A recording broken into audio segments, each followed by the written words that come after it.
Welcome, viewers, to a grand journey into the hidden truths of ancient history, where lost records change the known world. For long ages, standard texts claimed that Adam was only a weak clay figure who brought sin and dark ruin to all men. But an ancient scroll from Nag Hammadi reveals a great secret.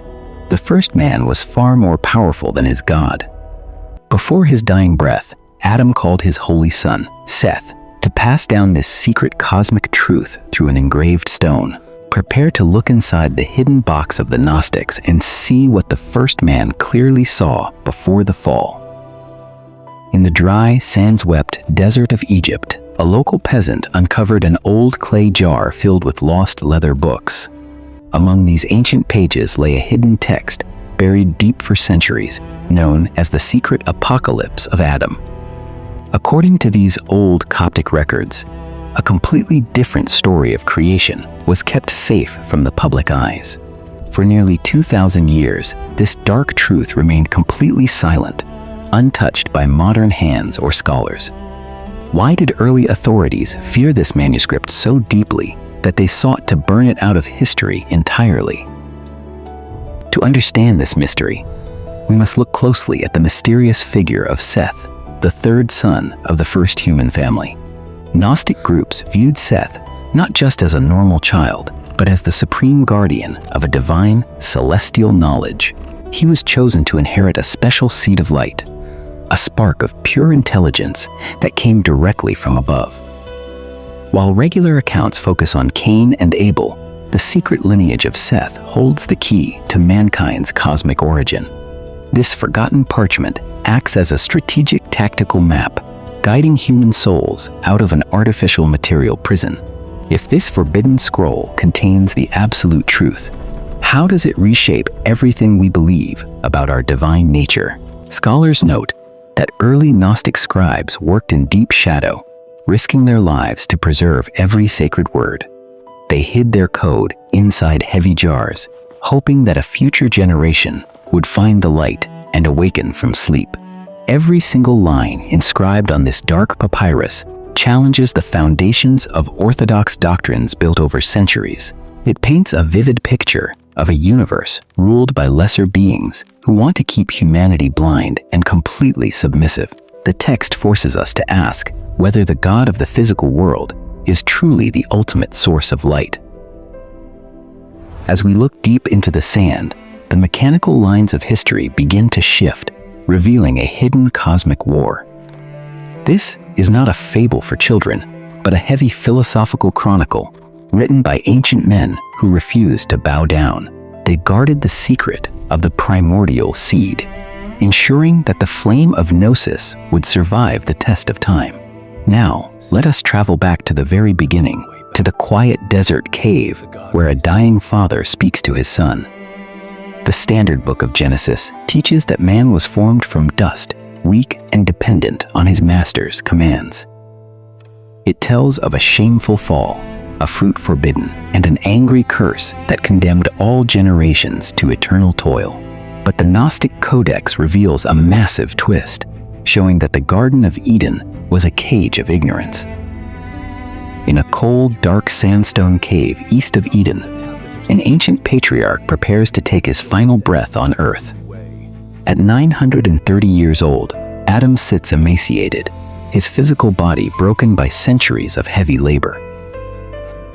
His silver beard rests against his chest, but his eyes burn with a strange prophetic fire that refuses to die.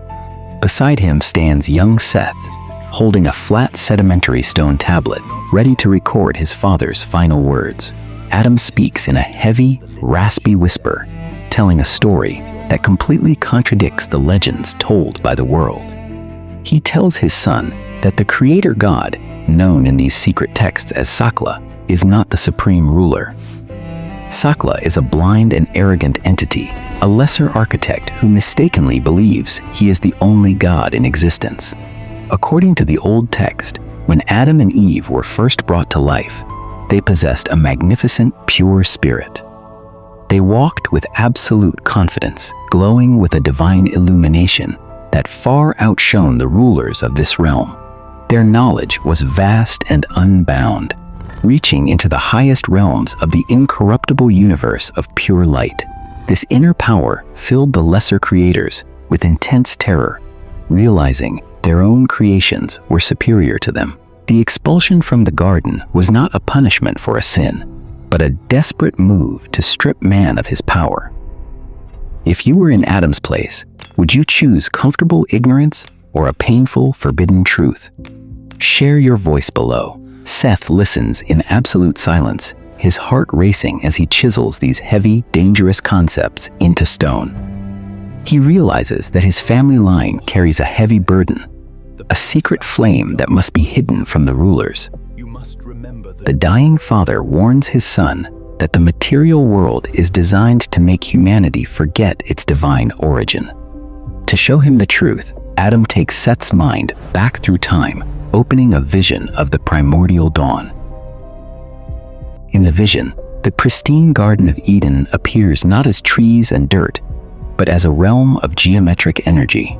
Adam and Eve float as a single, unified being of blinding white gold light, perfectly balanced and complete.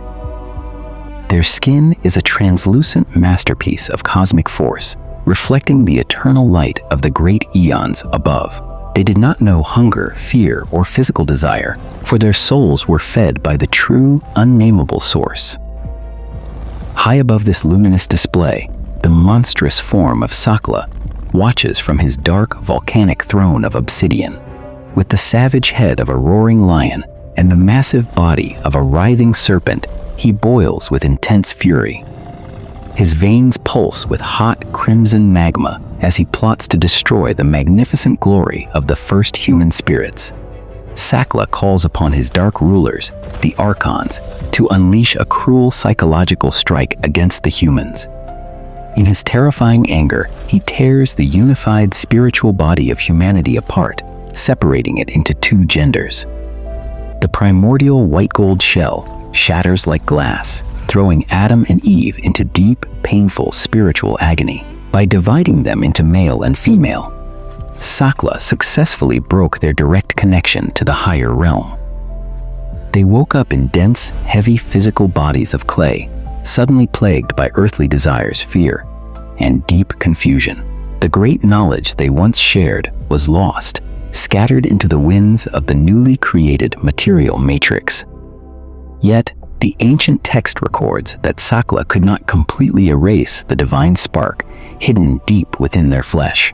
To protect this remaining light, 3 celestial Illuminators, the Phōsters, descend from the higher world.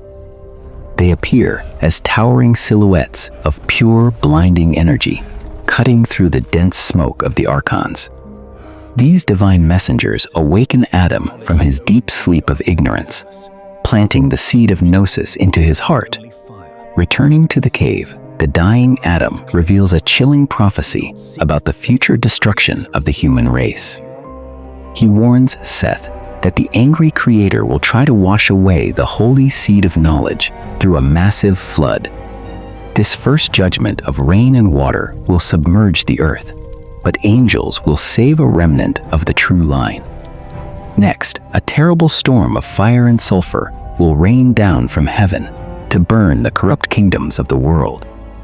The sand table displays these cataclysms through shifting sands as empires rise and fall in waves of ash and dust. Finally, a third purification will take place, where the true sovereign souls will be fully restored to light. Adam commands Seth to guard this prophecy fiercely, locking it away from the corrupt priests and rulers of earth. The stone tablet must stand as an eternal monument, a silent guide for those who seek to escape the grand illusion. The vision fades, and the heavy atmosphere of the desert cave returns as Adam's breathing grows slower. The old man's hand falls limp against the stone floor. His long, epic journey on this physical earth is finished.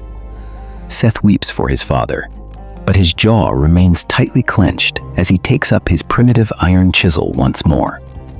With unbreakable resolve, he carves the final Coptic letters, sealing the secret apocalypse into the sandstone.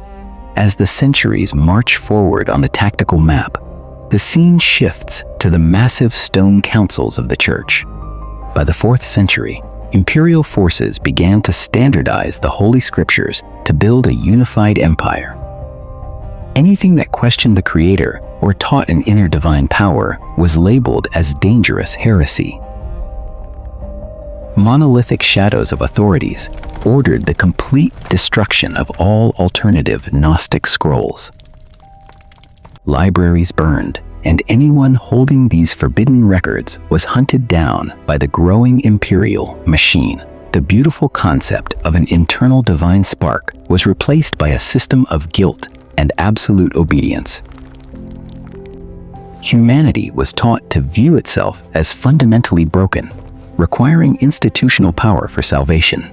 But the scribes of Nag Hammadi refused to let the spark die, packing the books into clay jars in Egypt. They buried the truth deep within the dark earth, trusting that the cosmic timeline would eventually reveal it.